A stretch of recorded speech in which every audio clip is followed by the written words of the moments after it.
الله لا حول ولا قوة إلا بالله العلي العظيم. أعوذ بالله من الشيطان اللعين الرجيم.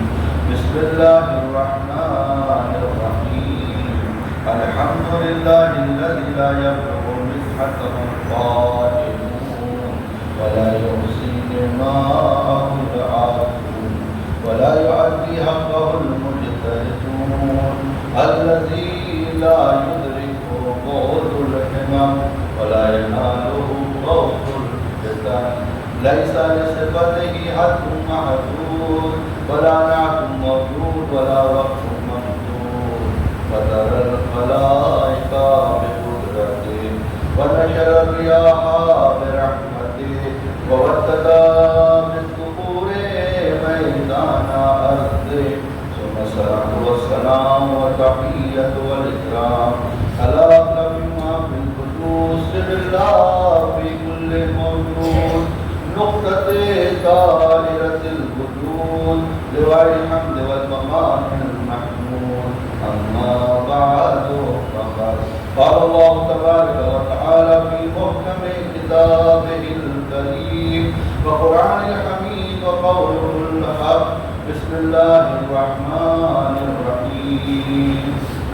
يا أيها الذين آمنوا إذا نودي للصلاة من يوم الجمعة فاسعوا إلى ذكر الله وذروا البيع. صلوات محمد وعلى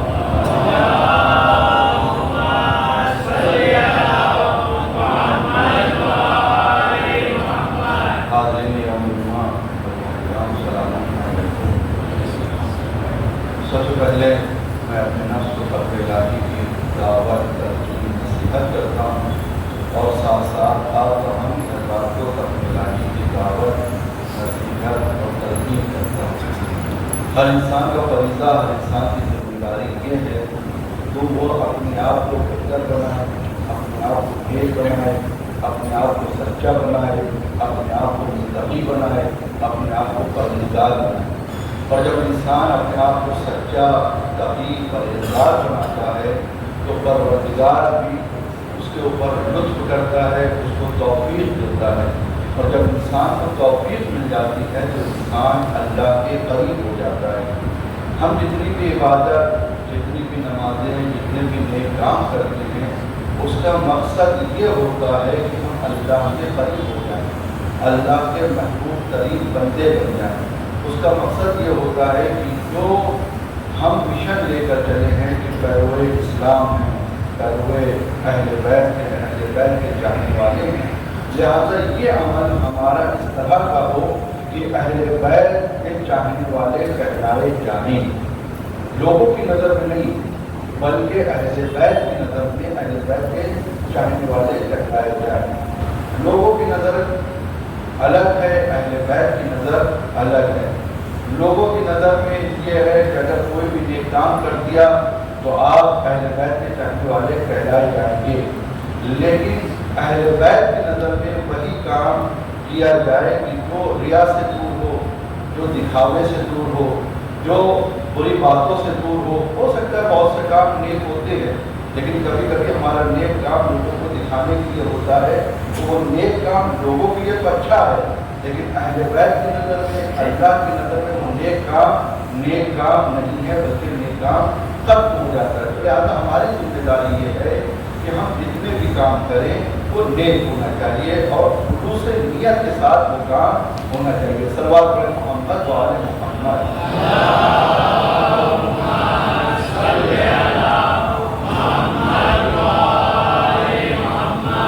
بہرحال یہ بات پڑھ چکا ہوں لہٰذا بہت سے افراد یہاں پر نئے ہیں اور چاہتا ہوں کہ یہ بات لوگوں تک پہنچ جائے. وہ یہ ہے کہ ہم اپنی زندگی میں یہ چاہتے ہیں کہ ہماری زندگی اچھے سے گزر جائے، ہماری زندگی بہتر ہو جائے، ہماری زندگی ایسی ہو کہ ہمارا جو سلسلہ ہوتا ہے وہ اللہ سے نہیں ہوتا ہے. تو ایسا کیا چاہتا ہے؟ مثال کے طور پر آپ دیکھیں واجبات کو ادا کر رہے ہیں، مستحبات کو ادا کر رہے ہیں، پھر بھی ہم اخلاق سے بہت دور ہیں، بہت پیچھے ہیں. تو کون سے ایسا کام کرنا چاہیے کہ ہمارے اندر اخلاق پیدا ہو جائے، ہمارے اندر وہ تمام صفات پیدا ہو جائے کہ ایک بندے کو یہ کہا جائے کہ واقعی یہ مولا کا چاہنے والا ہے، سب سے پہلی چیز جو ہے وہ یہ ہے کہ انسان رزق حلال کے قریب ہو جائے اور رزق حرام سے دور ہو جائے۔ جب انسان رزق حلال کے قریب ہوگا اور رزق حرام سے دور ہوگا تو اس کا فائدہ یہ ملے گا کہ اس کا بندگی کرنے میں دل لگے گا، اس کا فائدہ یہ ہوگا کہ وہ اللہ کے قریب ہو جائے گا۔ مثال کے طور پر اگر رزق حرام کی ایک فہرست بنائی جائے تو بہت لمبی چوڑی ایک فہرست بنے گی۔ مثال کے طور پر یہ ہے کہ رزق حرام کیا کیا، بہت سارے افراد ایسے ہیں کہ جو محنت کرتے ہیں اور محنت کر کے وہ رزق کو حاصل کرتے ہیں، لیکن اس کے باوجود اس کا رزق پاک نہیں ہوتا۔ کیسے پاک نہیں ہوتا؟ آپ سب کچھ کرنے کے بعد اگر آپ جو مال امام ہے اس کو ادا نہ کرے تب بھی آپ کا مال یہ پاک نہیں ہے بلکہ حرام ہے۔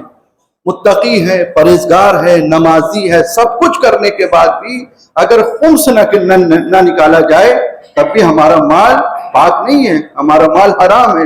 اب اس مال حرام سے ہم اپنے لباس کو خریدیں، اپنے گھر کو خریدیں، اپنی گاڑی کو خریدیں یا کسی کے اوپر خرچ کرے یا نیاز کے اوپر لگائیں، کام تو اچھا ہے، کہلایا جائے گا کام بہت اچھا کیا ہے، لیکن یہ جتنا بھی مال ہم نے خرچ کیا ہے یہ مال حرام سے ہم نے خرچ کیا ہے۔ کیوں؟ کیونکہ ہم نے کسی کا مال غصب کیا ہے اور کسی عام انسان کا نہیں بلکہ مال امام ہم نے غصب کیا ہے، تو لہذا کہیں نہ کہیں ہم مجرم ہیں، کہیں نہ کہیں ہم گنہگار ہیں۔ ایک صلوات پڑھیں محمد و آل محمد پر، صلی علی محمد و آل محمد۔ ایک اور صلوات پڑھیں عظمت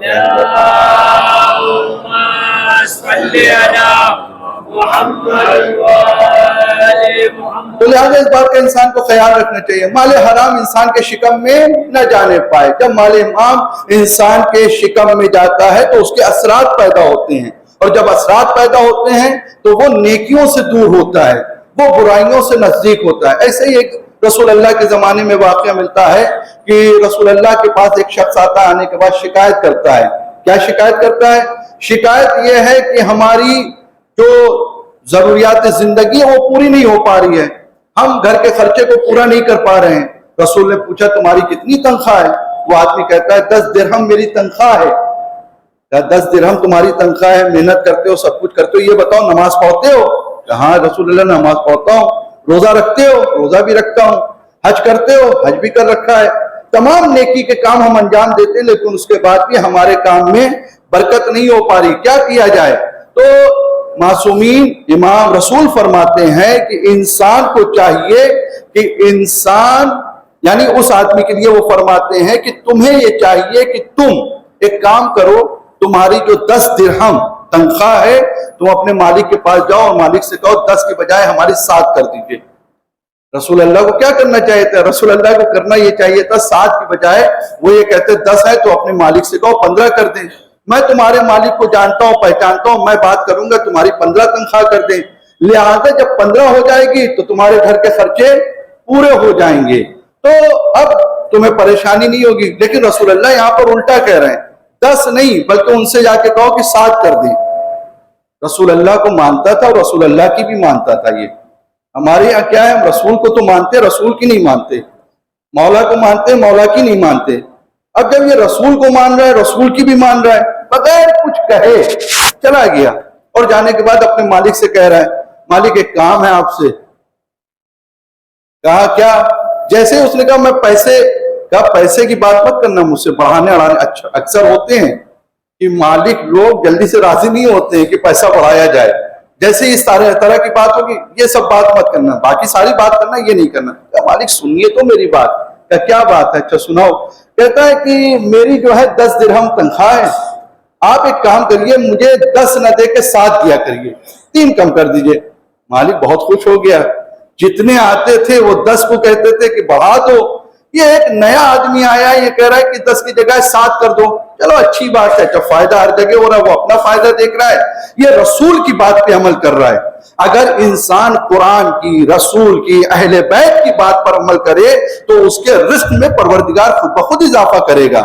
یہ اہل بیت کی، رسول کی بات مان کے آیا ہے، اس نے کہا کہ میری 7 درہم تنخواہ کر دیجئے۔ انہوں نے جیسے ہی سنا ساتھ کر دیا.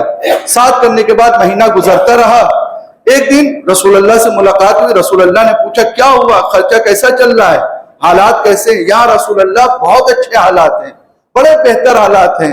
اب نہ قرضہ لینا پڑتا ہے, نہ دشواریاں ہوتی, نہ پریشانیاں ہوتی ہے.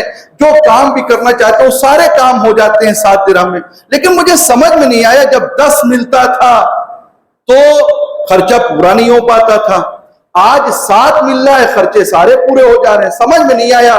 آپ رحمت ہیں, آپ نعمت ہیں, آپ برکت ہیں, آپ تفسیر اس کی جانتے ہیں, آپ تمام چیزیں جانتے ہیں. آپ بتائیے کہ یہ ماجرا کیا ہے؟ رسول نے فرمایا کہ دیکھو تم ڈیوٹی کرتے تھے اپنی وہاں پر, تم جو ڈیوٹی کرتے تھے وہ 7 درہم والی ڈیوٹی کرتے تھے, 10 درہم والی نہیں کرتے تھے. یہ جو 3 درہم جو تم زیادہ لے رہے تھے یہ مال حرام تمہارے پاس آ رہا تھا, اور جب مال حرام تمہارے پاس آ رہا تھا, مال حرام مال حلال میں مل جا رہا تھا. جب مال حلال حرام مال حرام میں مل جاتا ہے حلال میں, تو وہ اس کو فائدہ نہیں پہنچا پاتا. لہذا جیسے ہی تم نے حرام کا مال اپنے حلال مال سے جدا کیا, اللہ نے تمہیں برکت دینا شروع کر دی ہے. یہ برکت کا نتیجہ ہے. حلال مال نے اللہ نے رزق میں برکت رکھا ہے. ہم مال حرام میں برکت ڈھونڈ رہے ہیں, یہ بھی آ جائے, وہ بھی آ جائے, وہ بھی آ جائے, وہ بھی آ جائے. جب حرام مال میں برکت ڈھونڈیں گے تو یہ حرام مال ہمارا کہیں نہ کہیں کسی نہ کسی طریقے سے نکل جائے گا. رکنے والا نہیں ہے پیسہ. آپ سوچو اسے تھام کے رکھ لیں تو ہمارے پاس رہے گا. مال حرام کا نقصان یہ ہے کہ یہاں بھی حساب دیتا ہے اور وہاں بھی حساب دیتا ہے, اور اس کو دوزخ میں جلایا جاتا ہے. یہ مال تم نے کہاں سے اکٹھا کیا؟ یہ جو اپنے دنیا کی رنگیلیوں میں تم نے گرفتار تھے, بتاؤ یہ کہاں سے لائے تم؟ تو اب انسان کو کوشش کرنا چاہیے مال حرام سے پرہیز کریں. ہاں ایک بات اور ہے, آپ یہ کہیں گے مولانا آپ یہ تو پڑھ دیا آپ نے, 7 درہم کم کر دیا, 3 درہم اور 7 میں رکھا اور 10 کے بجائے اتنا کر دیا. اب مالکوں کو بھی یہ چاہیے کہ جتنی اس سے اجرت میں مزدوری کروا رہے ہیں اتنی اس کو اجرت دیں وہاں پر. یہ نہیں کہ مزدوری کرا رہے ہیں 1000 روپے کی, اجرت دے رہے ہیں اس کو 300 روپے. تو یہ نہیں ہونا چاہیے دونوں طرف سے, ورنہ اس کے پاس بھی جو پیسہ 700 روپے بچا ہوا ہے یہ مال حرام میں ہوگا, مال حلال میں نہیں ہوگا. تو لہذا دونوں طرف سے معاملہ ہے. ایسا نہیں ہے کہ مالک کے لیے وہ ہو اور جو وہاں پر نوکر کر مزدوری کر رہے ہیں ان کے لیے ایسا ہو. نہیں, دونوں طرف سے ایسا. اگر وہ بچا رہے ہیں, ایک آدمی صبح سے شام تک مزدوری کر رہا ہے, آپ جانتے ہیں ارے یہ مزدور تو اتنے میں کرنا چاہیے اس کو, ہمیں تو بڑا اچھا مل گیا, اتنے کم میں مل گیا. ہم سماج اور معاشرے کو جانتے ہیں, وہاں کے حالات کو جانتے ہیں. اتنے میں کام ہو سکتا تھا, اتنا کام کرنے کے بجائے ہم نے اتنا کرا ہے, تو اب یہ ہمارے لیے صحیح نہیں ہے. ہاں اگر راضی ہے اپنی بات پر تو بات الگ ہے. صلوات پڑھیں محمد وآل محمد پر.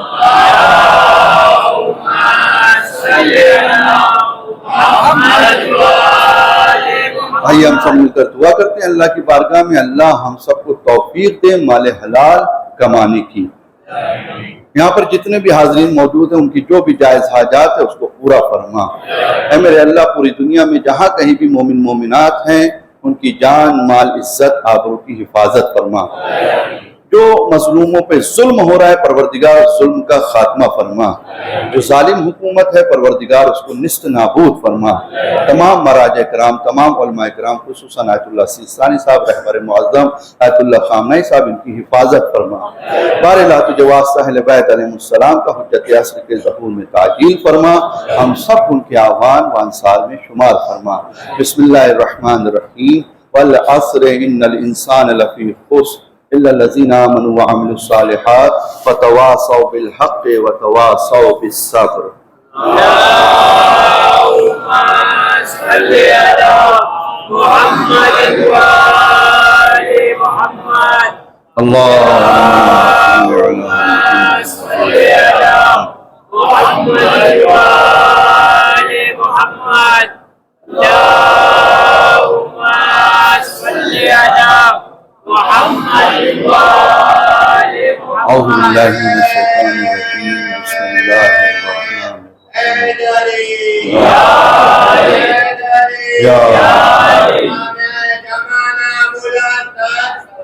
اللہم